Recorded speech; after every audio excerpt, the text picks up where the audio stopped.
I think there are some people who think that Earthrise was taken from the surface of the moon, which it was not.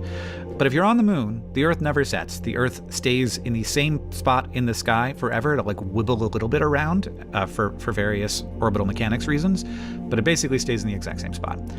And so this rising and setting is created by the motion of not the moon, but of the spaceship. Another thing, you can see how small the Earth is here, but as we put on the long lens, and that is where you get images like this. So now the Earth is very big. Now the moon is also very big, but basically all that's happened here is you've taken that image that we were just looking at, and you've zoomed in on one part of it and made that your whole image, which changes the feel of the image substantially. And so if you were on the surface of the moon, the Earth would never look this big. The Earth would be quite small. It would be bigger than the moon is in our sky, because the Earth is of course bigger than the moon, but not like that much bigger. Like in terms of diameter, it's like 4 times wider.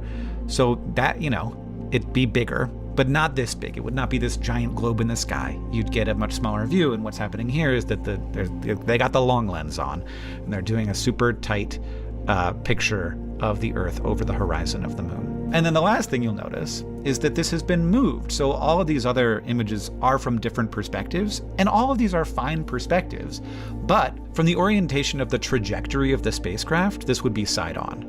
But that spacecraft is not necessarily pointing in the orientation of the direction it's traveling, and certainly the astronaut inside is not pointing in that orientation. So any perspective is fine, and also this would be the perspective if you were on the moon. If you were standing on the equator of the moon, you would see it like this. You would not see it this large, but you would see it like this. And now as the spacecraft has continued to travel, so now imagine the spacecraft coming around toward our perspective here. So we're shooting back from where we came.